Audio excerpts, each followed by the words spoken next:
In a quiet town where nothing ever seemed to go wrong, a shocking courtroom drama unfolded, one that would leave everyone questioning not just what happened that day, but who they believed in. Monica Jackson was no ordinary defendant. Calm, collected, a quiet strength in her eyes. She was accused of assaulting a police officer, Officer Bradley Simmons, who claimed she grew hostile, resisted arrest, and even tried to grab his weapon. His story, clear, detailed, persuasive. His confidence on the stand, unshakable, until Monica took the witness box. Then, everything began to crumble. With measured words and razor-sharp clarity, Monica dismantled every part of the officer's story. She wasn't just any citizen. She was a former Navy SEAL, commander, trained for chaos. But that day, she hadn't fought. She had endured. What's more, the officer's body cam mysteriously malfunctioned. Convenient. Too convenient. Then came the video, a shaky clip filmed by a bystander. 1 minute long. That was all it took to turn the tide. Now, it wasn't just a question of guilt. It was a question of power, truth, and the hidden stories we're never meant to see. A woman's integrity against a uniform's authority. And in the silence of the courtroom, as Monica looked the jury in the eyes and said, "I've faced enemies across oceans, but nothing has ever felt as dangerous as standing here, being doubted, for telling the truth." The truth finally had a voice. "Do you think you know how it ends?" The courtroom was suffocating, the air thick with anticipation. As Monica Jackson rose from her seat, every eye followed her with an almost predatory gaze. She walked toward the stand, the sound of her steps echoing in the silence, each one a deliberate reminder of the weight of the moment. Her posture was impeccable, straight-backed, shoulders squared. She was calm, too calm, but those who knew how to look could see the storm brewing beneath the surface. Monica took her seat with a grace that seemed almost unnatural for someone accused of a violent crime. Her hands folded neatly in front of her. The only sign of tension was the faint tapping of her fingers, an involuntary gesture, betraying the nerves she refused to show. The prosecutor wasted no time. His voice, sharp and cold, cut through the silence as he turned toward her. "Miss Jackson," he began, his tone dripping with condescension. "Can you explain to the court exactly what happened on the night in question? Can you tell us why Officer Simmons was forced to subdue you?" For a moment, the room seemed to hold its breath, waiting for her to speak. Monica's lips parted, and then, without hesitation, her voice rang out, steady and unyielding. "The officer's account is not only inaccurate, but it's also a complete fabrication," she said, her words cutting through the courtroom like a knife. Gasps rippled through the gallery. The prosecutor sneered, clearly ready to dismiss her claim. But Monica wasn't done. "Not by a long shot. I was standing on the sidewalk. And as far as I know, that isn't illegal," she continued, her voice growing slightly firmer. "But when Officer Simmons approached me, he shined a flashlight in my face and demanded to know what I was doing there. His tone wasn't friendly. It wasn't polite. He said," she paused, her gaze locking onto the prosecutor, "Women like you need to learn how to listen." The words hung in the air, suffocating the room. The gallery was stunned. For a moment, you could hear a pin drop. The judge's gavel came down with a force that echoed in the silence. But even he seemed rattled. The prosecutor tried to regain control. "That's a very serious accusation, Miss Jackson," he said, his voice trembling slightly. "Do you have any proof of this statement?" Monica didn't flinch. Her gaze was unwavering. "No," she replied, "because his body cam conveniently malfunctioned. Isn't that right, Officer Simmons?" The room exploded into murmurs. Simmons shifted uncomfortably in his seat, his smirk fading. For the first time, he looked like a man who knew the walls were closing in. But Monica wasn't finished. "Let's be clear," she said, her voice cutting through the noise. "I didn't resist until my rights were violated. I didn't reach for his weapon. That was a lie, and I'm not going to let it stand." The prosecutor tried to press, but Monica's words hit harder than any cross-examination he could muster. "You see," Monica said, leaning slightly forward, her voice soft but deadly serious. This wasn't about law enforcement. This was about control, about power, about a man who thought he could take whatever he wanted because he wore a badge. But I've faced bigger challenges than him. I've been trained to remain calm, to de-escalate, to protect myself. But that night, he wasn't the one in danger. I was. Every word dripped with the weight of years spent in the Navy, every syllable a reminder that she wasn't just anyone. She was a woman who had fought wars, who had faced death more times than she cared to remember, and who would not back down now. The tension in the courtroom was unbearable. The eyes of the jury were wide with disbelief, and even the judge's stern face betrayed a flicker of admiration for her strength. Monica's words were more than a defense. They were a declaration. The room was frozen, caught in the storm of Monica's testimony. No one spoke. No one moved. As she finished, her gaze swept the room. Her shoulders, once tense, now relaxed. But there was a quiet power in the way she held herself. I didn't fight that night. I simply told the truth, Monica said, her voice a calm, quiet storm that left the room in stunned silence. And in that silence, the truth had never been clearer. The room felt heavier now, the air thick with unspoken words and rising tension. Officer Simmons sat with his back rigid, hands clenched into fists, his knuckles a pale, unnatural white. Every muscle in his body seemed taut, as if he were bracing for something. Something he knew was coming but couldn't quite control. His face, once confident and smirking, now twisted into an unreadable mask, his eyes shifting nervously as they scanned the courtroom. Monica's words had struck him like a slap. He hadn't expected her to fight back with such ferocity, nor had he anticipated that her recounting of the night's events would peel back the layers of his own carefully constructed narrative. But now, as he sat there under the spotlight, his every move scrutinized by the judge, the jury, and the watching public, the weight of the situation began to sink in. Simmons swallowed hard, trying to maintain the aura of authority that had always shielded him in the past. But it was slipping away, piece by piece, like sand through his fingers. His gaze flickered to the prosecutor, seeking support, but there was none. The prosecutor's lips were pressed into a thin line, his eyes cold and calculating. It was clear that this wasn't going the way he had hoped. The courtroom, once an intimidating space, now seemed to be closing in on him. The walls felt like they were caving in, the noise of his own heartbeat drowning out everything else. He had been trained to stay calm under pressure, to control the narrative. But for the first time in his career, he felt exposed, vulnerable, and it terrified him. Simmons shifted uncomfortably in his seat, his mind racing. His fingers twitched, almost involuntarily reaching for the small pen in his pocket, but he stopped himself. He couldn't afford any more missteps. He had to remain composed. The pressure was unbearable, and he could feel the eyes of the jury burning into the back of his skull, waiting, watching. He had to convince them. He had to make them believe that what he had done was justified. But Monica's voice, steady and unrelenting, echoed in his mind. Women like you need to learn how to listen.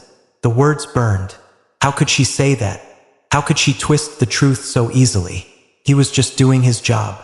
He had seen things that she couldn't possibly understand. He had been on the force for over 15 years, faced danger, stood up to criminals, and kept his community safe. So why was this one woman's word shaking him to his core? As his thoughts spiraled, Officer Simmons glanced again at Monica.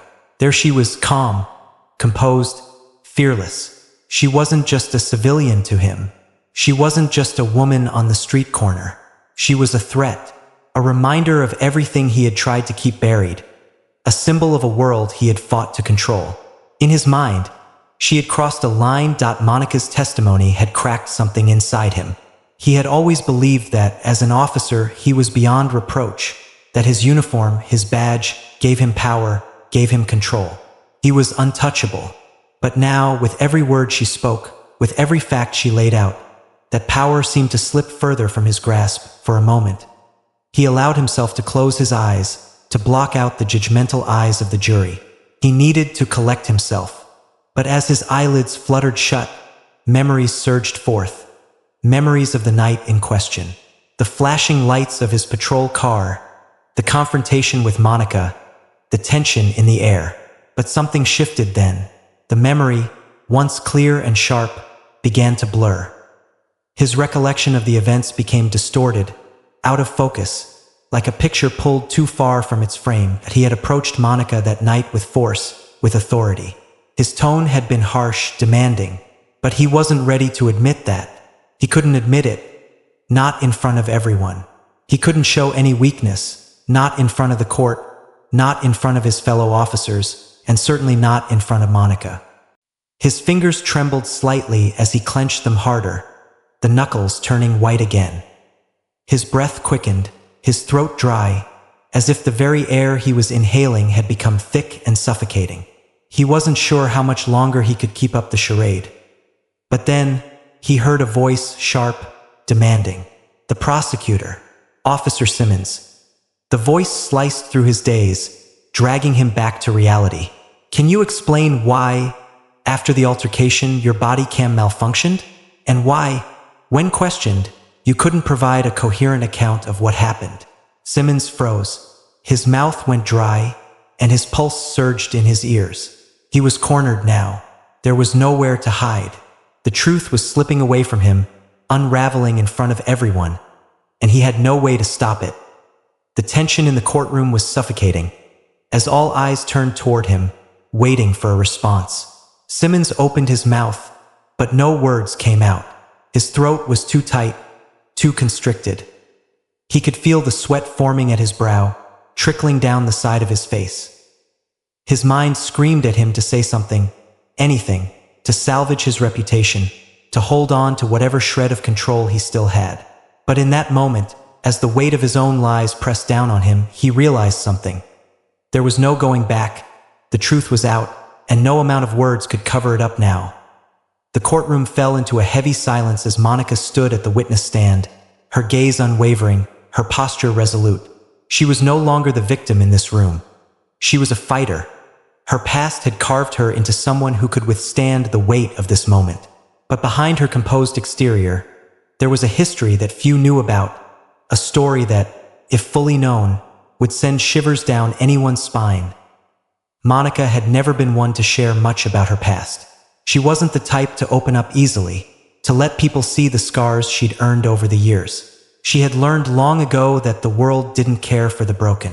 They wanted strength, resilience, a face that could smile through any storm. And so that's what she gave them. But today, for the first time in years, the layers of protection she had built around herself began to peel away, piece by piece, with each question posed by the defense attorney. Her childhood had not been a fairy tale. It was a battleground, one where survival was a daily challenge. Born to a single mother in a neighborhood where hope was scarce and violence was the currency of the streets, Monica learned early that the world would not bend to her needs. Her mother, a woman who fought tirelessly to provide for them, was her only beacon of love. But love, in that place, often came with a price. Monica had witnessed things no child should ever see. Her mother's struggles with addiction, the constant threats of eviction, the nights when they would sleep with their doors locked, not because of burglars, but because of men who had no qualms about taking whatever they wanted. But despite everything, her mother had always told her one thing: you are more than the circumstances around you. Don't let anyone tell you who you are. It was this mantra that kept Monica alive, kept her fighting. But it wasn't always enough. There were times when she found herself questioning if she could keep going, if the pain would ever end, if she would ever truly be freed in high school. She had been the quiet girl, the one who didn't fit in with the popular crowd. She wasn't pretty by their standards, and she didn't have the right clothes, the right friends, the right life. But she was sharp, always in the front row, always reading, always learning. It was that drive, that thirst for knowledge that had set her apart. She got her first job at 16, waiting tables at a local diner, where the tips were sparse, but the customers were worse. That's where she met Officer Simmons. He had come in one night, a regular. His uniform was immaculate, his demeanor commanding. But the way he looked at her, the way he spoke to her, made her skin crawl. There was something about his gaze that made her feel small, something predatory about his charm. It wasn't the first time she'd felt that way, but something about him made her uneasy. She pushed it aside, focused on her work, kept her head down. But as the months went by, their encounters became more frequent, and so did his advances. It started with small comments, then escalated to uncomfortable touches, words that no woman should ever have to hear. She tried to avoid him, tried to stay out of his sight, but his presence was suffocating. He was a cop, he had power. She was just a waitress.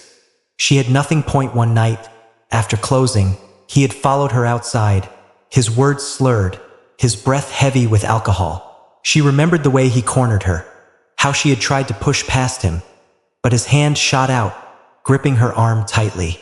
The memory of his touch, his force, sent a chill through her. She fought back, not because she thought she could overpower him, but because she had no choice. She wasn't going to let him take away her power, not like the others. That night had changed everything for Monica. She had found her strength, not in the fight, but in the refusal to let herself be broken. She had reported Simmons to her manager the next day, and though he denied everything, the other employees backed her up. The police never did anything. Simmons was never punished. But Monica didn't give up. She filed a formal complaint, and though it was brushed aside by those in charge, it stayed with her. This sense of justice, this deep need to be heard. The system had failed her once, but she swore it would not happen again. Now, as she sat in that courtroom, the memories threatened to swallow her whole. She could feel the weight of her past pressing against her, threatening to break her composure. But she refused to give in. She had fought for so long to get here, to be heard, and she would not let Simmons or anyone else take that away from her. She had made it out of the darkness, and she was determined that no one, not even a man in a uniform, would ever drag her back into it. Her voice trembled, but she held steady. "I'm not afraid of you anymore." The words were quiet, but they carried the weight of a lifetime of pain, strength, and survival. And as she spoke them, the courtroom held its breath, every eye fixed on her, as if they, too, had just witnessed the moment when the broken found their power. The courtroom's air turned thick with anticipation as the prosecution rose from her chair. Every step she took toward the center of the room echoed against the polished floor, like the steady tick of a countdown no one could stop. She carried a small black folder, worn at the edges, yet guarded like treasure. Monica watched with wide eyes, her hands clenched tightly in her lap, knowing exactly what was about to unfold. "This," the prosecutor began, holding the folder aloft, "is the evidence that will speak when people stay silent. This will show you the truth Officer Simmons has worked so hard to bury." A murmur rippled through the audience. Simmons shifted in his seat for the first time that morning, his fingers twitching ever so slightly against the table. His lawyer leaned in, whispering something, but Simmons didn't move. His jaw tightened, his eyes locked on the folder. The prosecutor opened it slowly, revealing a series of photographs. Grainy, blurry, yet undeniable. "This," she said, pointing to the first one projected onto the courtroom screen, "is from the surveillance camera behind the diner, dated the night Monica filed her complaint." The image was dark but clear enough. Simmons stood near the back exit, half-shadowed, his hand gripping a young woman's arm. Monica. Her posture was rigid, her body turned away, trying to escape. A low gasp filled the room. Simmons' lawyer objected, of course, claimed the image was too unclear, that it could be anyone. But the prosecutor was ready. She flipped to the next piece. A second angle, from the gas station across the street. Different camera, same timestamp, same uniform, same face. The silence was crushing. Then came the audio recording. It wasn't supposed to exist. Monica hadn't mentioned it in her testimony, not because she was hiding anything, but because she didn't know it existed. Her manager, the one who stood by her after the incident, had secretly started recording the diner's late-night shift conversations, fearing something like this might happen again. And it had. The prosecutor pressed play. At first, static. Then the doorbell of the diner. Footsteps. A male voice, calm, rehearsed. "Hey there, sweetheart. You always close up alone." Then Monica's voice, young, tired, wary. "Please, Officer Simmons, I just want to go home." There was a pause, a chilling silence. Then the man again, voice lower. "You think filing a complaint's gonna stop me?" The recording stopped. No one moved. Monica's breath caught in her throat. The memory came flooding back. The scent of grease, cold night air, the fear choking her. But now, everyone heard it too. It was no longer her word against his. It was truth, unfiltered and raw, echoing through the room like thunder. The prosecutor continued. "There's more. Witness statements. A previous complaint from another young woman. Dismissed, buried, but it's here. A pattern." She laid the documents across the table in front of the jury. Each one a piece of a puzzle Simmons thought no one would ever finish. And finally, the diary. It was Monica's. She hadn't meant for it to be shared. But after learning about the trial, her mother brought it forward. Torn pages, tear stains, scribbles written after shifts when the fear was still fresh. The prosecutor read aloud. "I keep telling myself not to be afraid, but every time I see him, I can't breathe. I can't scream. I just want to disappear." The words landed with weight. You could see it in the jurors' eyes, the shift, the understanding. No longer was this just a case. It was a reckoning. Simmons sat still, but the color had drained from his face. He wasn't the untouchable figure in blue anymore. He was a man cornered by truth. And Monica finally saw it, the flicker of fear in his eyes. For once, it was him who couldn't breathe. The prosecutor closed the folder gently. No one is above the law, and when justice is silenced too long, it finds a voice louder than any badge.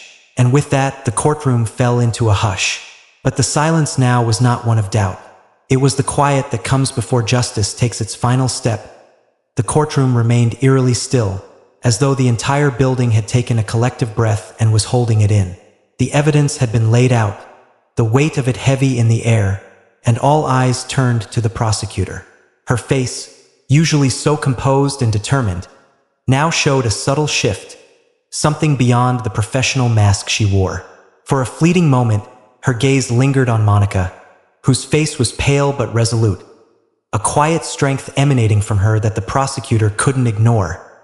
The prosecution had prepared for this moment for weeks, months even, every detail meticulously planned, every piece of evidence carefully chosen to build the most compelling case.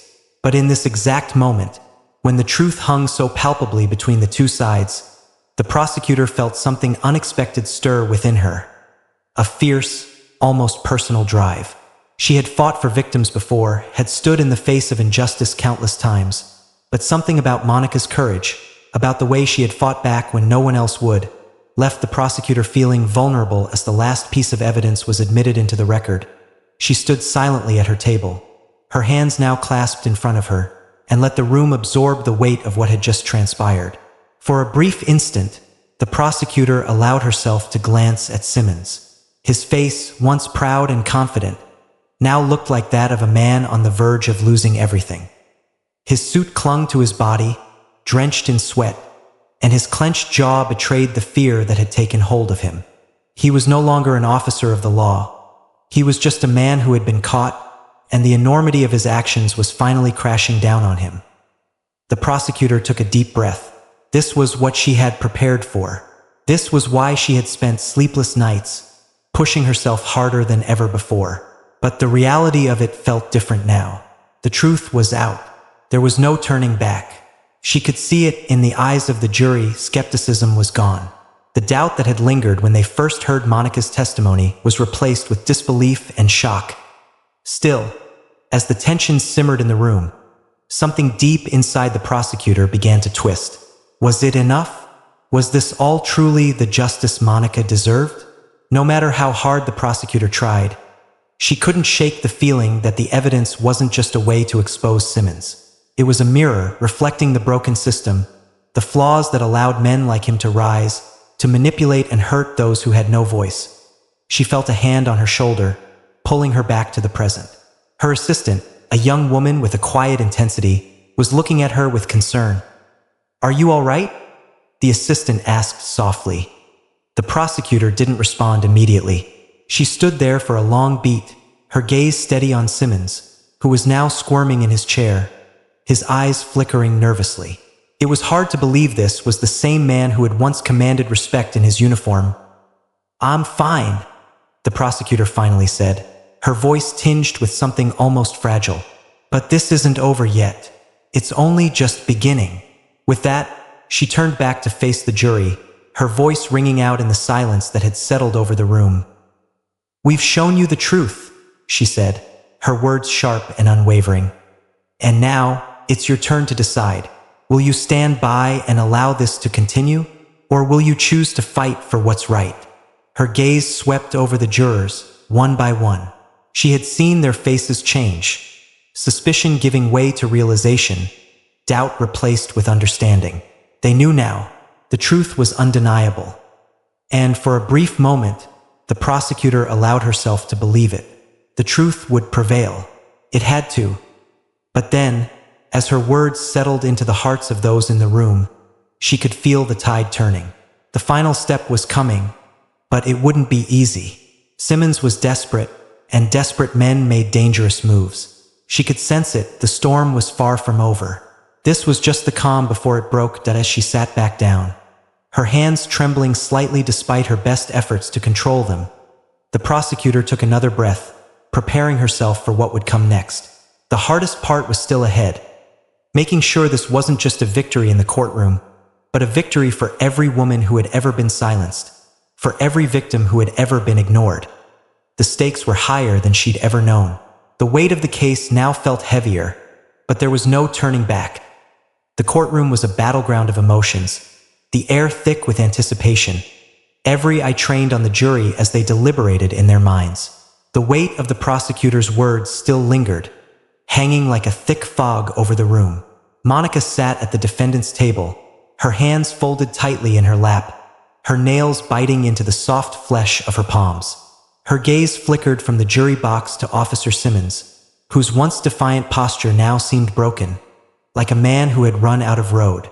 The final moments were closing in on them all. The jury, 12 men and women who had been silent witnesses to this intense trial, were now seated, their faces a mix of concentration and uncertainty. There was no way to ignore the significance of what had transpired.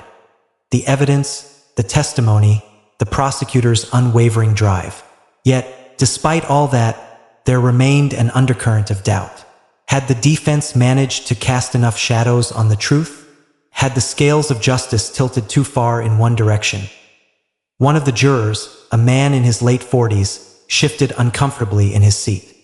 He was an older figure, with silver-streaked hair and a strong, weathered face. His eyes were narrowed, deep in thought, but the lines around them betrayed his unease. Monica could feel his gaze flickering toward her, his expression unreadable. The prosecutor had made her case, but now the jury would be the ones to decide if it was enough. Across from him, a young woman, early 30s, her expression soft but filled with quiet intensity, was fidgeting with the edge of her sleeve. Monica noticed how the woman kept glancing back at her, as if searching for some kind of understanding, some kind of confirmation that what they had seen wasn't a lie. The woman's nervousness was palpable.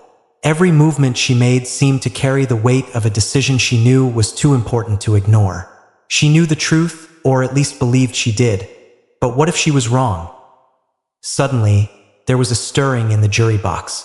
The foreman, an unassuming man in his mid-50s, cleared his throat and adjusted his glasses. He stood, signaling to the rest of the jury, and as his chair scraped against the floor, the entire courtroom seemed to hold its breath. "Your Honor," the foreman said, his voice shaking just a little as he spoke, "we have reached a verdict." Every head in the room snapped forward. Monica's heart skipped a beat. Her breath caught in her throat, and she felt an icy chill run down her spine. There was no turning back now. The moment of truth had arrived. The judge, his stern face a mask of concentration, gave a nod. "Please, hand the verdict to the bailiff." The tension in the room thickened. The bailiff walked solemnly across the room, his footsteps echoing like the beat of a drum. He received the folded paper and handed it over to the judge, whose fingers trembled ever so slightly as he unfolded it. Monica watched, her hands pressed tightly together, her knuckles white. She could feel the sweat trickling down her back, the pressure mounting with each passing second. This was it. Everything she had fought for, every ounce of courage she had summoned, now rested in the hands of 12 strangers. The judge cleared his throat. The room held its collective breath. The silence was deafening. It seemed as if time had come to a standstill. "We, the jury," the judge began, reading aloud, "find the defendant." Monica's heart pounded in her chest, the world narrowing to a pinpoint of absolute focus. "Guilty." It felt like the floor had been ripped out from beneath her. The word echoed through her mind, but it didn't feel real. Her vision blurred for a moment, and a lump rose in her throat. She could hardly breathe. For an instant, everything in the room seemed to spin, the voices of the jury blending into a single, indistinct hum. But as her mind struggled to process what had just been said, something else hit her. A sudden, overwhelming wave of emotion. Relief, not for herself, but for the truth, for the survivors, for the countless others who had faced the same horrors in silence. Their voices stifled by a system that had too often turned a blind eye around her. The reactions were immediate and mixed. The prosecutor allowed herself a brief, silent nod. Relief mingled with resolve. The defense attorney's face paled, his lips pressing into a thin line as his hand hovered near his briefcase, searching for a lifeline that would no longer come. Simmons, for the first time since the trial began, looked genuinely shocked. His shoulders slumped, and his lips parted slightly, as though unable to believe the gravity of the verdict. But it was Monica's reaction that held the room captive. She sat still, her face a mask of quiet strength. She didn't move, not yet. She felt the tears welling in her eyes, but she refused to let them fall. Not here, not now. She had carried the weight of this fight for so long, and in that moment, it felt as though she could finally breathe again. The room buzzed with whispers, but to Monica, it was all a distant sound. Her mind was elsewhere, focused on the enormity of what had just occurred. The jury had spoken. They had believed her. The justice she had sought was finally within her grasp. But even in that moment of triumph, Monica knew this was just the beginning. The fight for justice didn't end with the verdict. It was only the first step toward healing, and she would continue to fight, not just for herself, but for every person who had ever felt silenced, for every victim who had ever been ignored as the judge called for order. The sound of his gavel echoed through the room. The next chapter was about to begin. The gavel's sharp crack reverberated in the courtroom, marking the finality of the moment. But Monica could hardly hear it. Her mind was a storm, swirling with emotions too powerful to contain. The room had gone silent, the murmur of the crowd muffled by the pounding in her chest.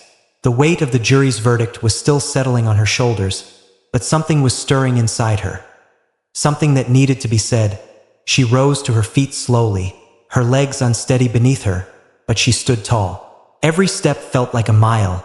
The eyes of the entire courtroom trained on her, as though waiting for her to break under the pressure. But she didn't. She had spent far too long in silence, too long buried beneath the weight of what had happened.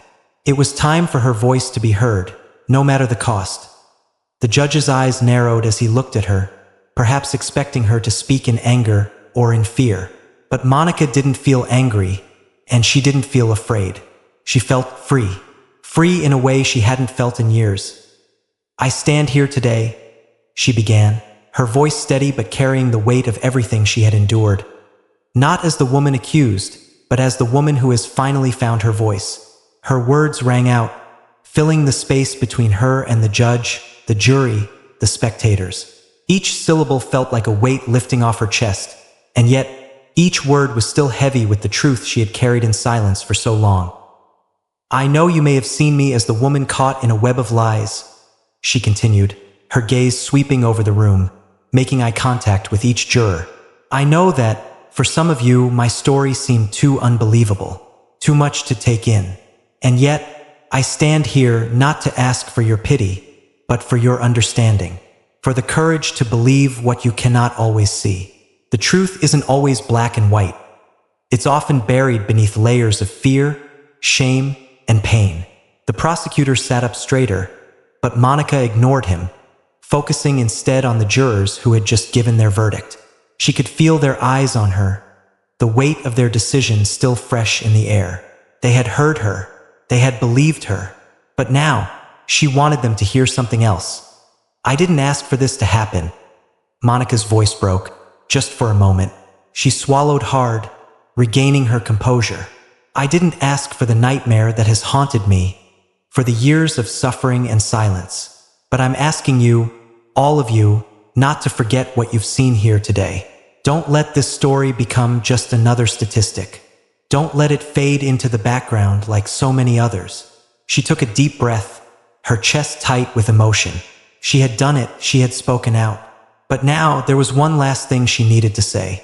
She turned toward Officer Simmons, who was sitting a few feet away, his face a mask of disbelief. "You may have thought you could silence me," she said, her words slow, deliberate. "You may have thought that your lies would win. But today, the truth has won." There was a long pause. The courtroom seemed to hold its breath as everyone waited for her next words. Monica felt the eyes of the room on her, but she no longer feared them. They had seen her truth, and now they would never forget it. "I am not the same woman who walked into this courtroom," she said softly, her voice carrying a quiet strength. "I am someone different, someone who will keep fighting for myself, for the others like me, for the truth." The words lingered in the air, powerful and raw, before she finally turned to the judge. "Your Honor," she said, the finality of her words hanging heavy in the room. "I don't need your sympathy. I don't need your approval. But I ask that you never forget the lesson of today. Justice is not just about a verdict. It's about truth. And truth, no matter how buried it may be, always finds a way to rise." With that, Monica took a step back. Her heart raced, her legs trembling slightly beneath her. But she stood unwavering, proud of the words she had spoken. The courtroom was silent, but in her chest, there was a fire, one that would never be extinguished. She had been heard, and now the world would know her truth. The courtroom fell into a stunned silence after Monica's final words. What had started as a trial, filled with accusations and doubts, had now transformed into something far more profound. It wasn't just about a single case or a verdict anymore. It was about the very essence of truth, justice, and the courage to stand up when the world tries to silence you. Monica's testimony had left an indelible mark on everyone present. The jury, once uncertain, was now resolute. Their faces had softened, their eyes filled with a sense of understanding.